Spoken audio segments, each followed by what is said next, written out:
India गठबंधन की सरकार बनेगी तो होंगे विकास कार्य, अनिल अग्रवाल। मथुरा से राधिका सामान्य लोकसभा निर्वाचन चुनाव प्रक्रिया का दौर चल रहा है और ऐसे में पूरे देश में जगह जगह पर प्रत्याशी अपना भाग्य आजमा रहे हैं। सांसद पद के लिए मैदान में अपना जोर जोर से प्रचार प्रसार भी कर रहे हैं और दूसरे चरण के मतदान में कई राज्यों एवं कई जनपदों में चुनाव होना है। ऐसे में सभी पार्टी अपने प्रत्याशी मैदान में उतार चुकी है। वहीं इंडिया गठबंधन के तौर पर उत्तर प्रदेश में कांग्रेस और सपा ने बागडोर ले रखी है और ऐसे में इंडिया गठबंधन के तौर पर प्रत्याशी अपना दमखम दिखा रहे हैं। मथुरा से भी इंडिया गठबंधन के प्रत्याशी मुकेश धनगर भी चुनावी जंग में भाग्य आजमा रहे हैं। ऐसे में सभी राजनेता अपना अपना गणित लगा रहे हैं, आखिरकार किसके सर पर होगा ताज। ऐसे में सपा नेता अनिल अग्रवाल भी अपना समीकरण लगाते हुए बता रहे हैं कि अगर इंडिया गठबंधन की सरकार बनेगी तो सभी जगह विकास की गंगा बहाएंगे।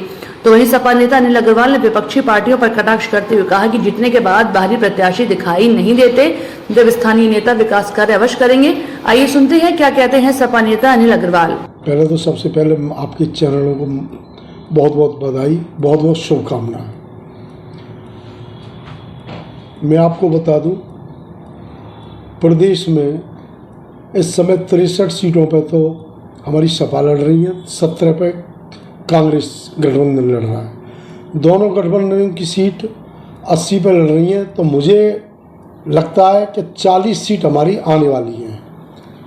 जैसे मैं आपको बताऊं, फिरोजाबाद बढ़ रही है हमारी सीट, कन्नौज बढ़ रही है, जौनपुर बढ़ रही है, 2 आजमगढ़ की बढ़ रही है, अमेठी बढ़ रही है।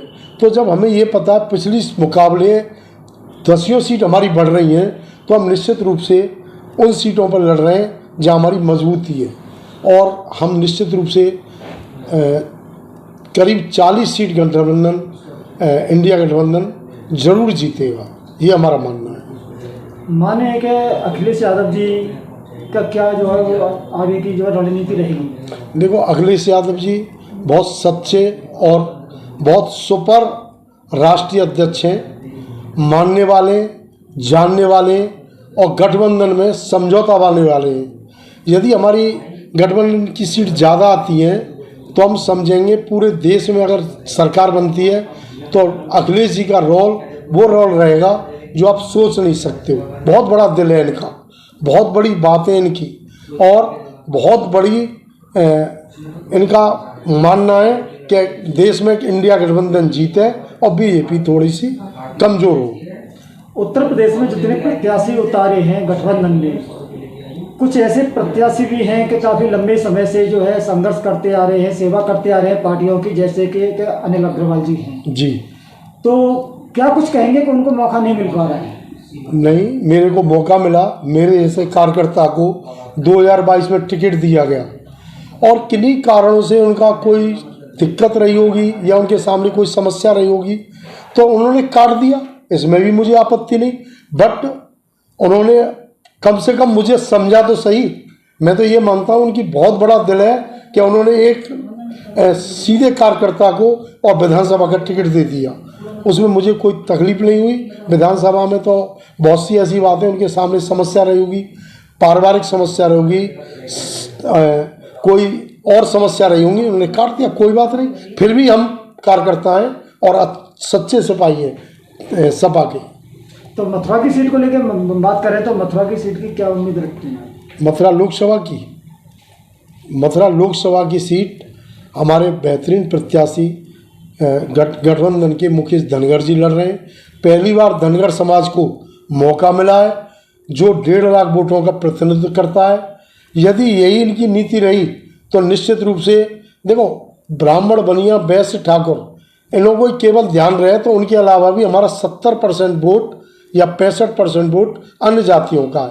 इन्होंने सोशल मीडिया, सोशल इंजीनियरिंग के हिसाब से इन्होंने धनगर प्रत्याशी उतारा, तो मैं तो उनकी बहुत बड़ा बधाई देना चाहता हूं कि इन्होंने कम से कम पीडीए का प्रत्याशी उतारने की कोशिश करी।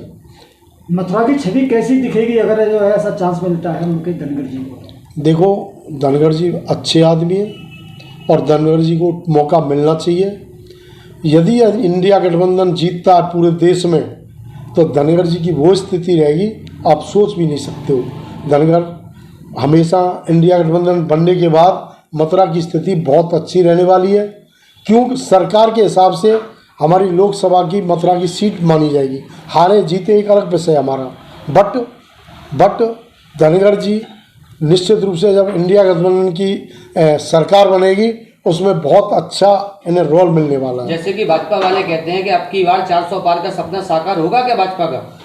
देखो, उनकी बात से हमारा कोई मतलब नहीं होना चाहिए। वैसे वो 500 पार कहते हैं, 600 पार कहते हैं, उनका विषय है। लेकिन आप ये सोचो, पूरे देश में एक भी राज्य ऐसा बताओ जिसमें इनकी बीजेपी वालों की सीटें बढ़ रही हैं। मुझे बताओ तो सही।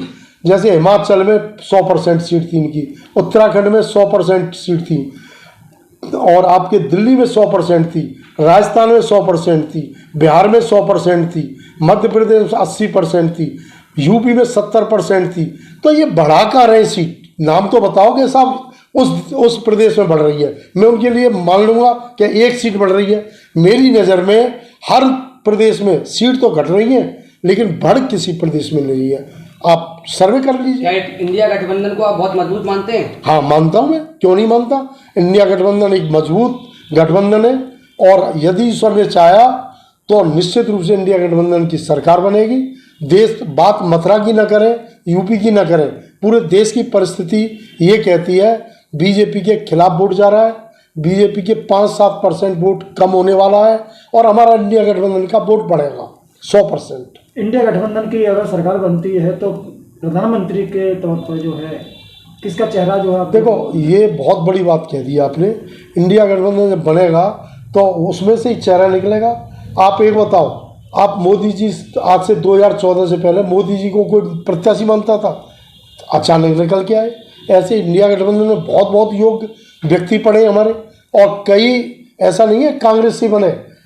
किसी गठबंधन का मतलब है कोई आदमी सहमति हो जाए, और सहमति आने के बाद जो भी बनेगा वो बेहतरीन प्रत्याशी बनेगा। 10 साल सरकार रही है भाजपा की, मथुरा में कितना विकास कार्य जिससे संतुष्ट है आप? देखो, मैं बिल्कुल संतुष्ट नहीं हूँ। 10 साल में पूरे देश की व्यवस्था बनाई जाए, राह का एयरपोर्ट बेचे, रेल बेची, IOC BPL बेची, तो बेचने को तो बहुत चीज़ बेची इन्होंने बनाया क्या 10 साल में? केवल पैसा, जनता का पैसा इन्होंने जहाँ लुटाया, मन की बात है इनकी। हाँ, ये बात मैं पक्का तौर पर कह सकता हूँ, घर गली का काम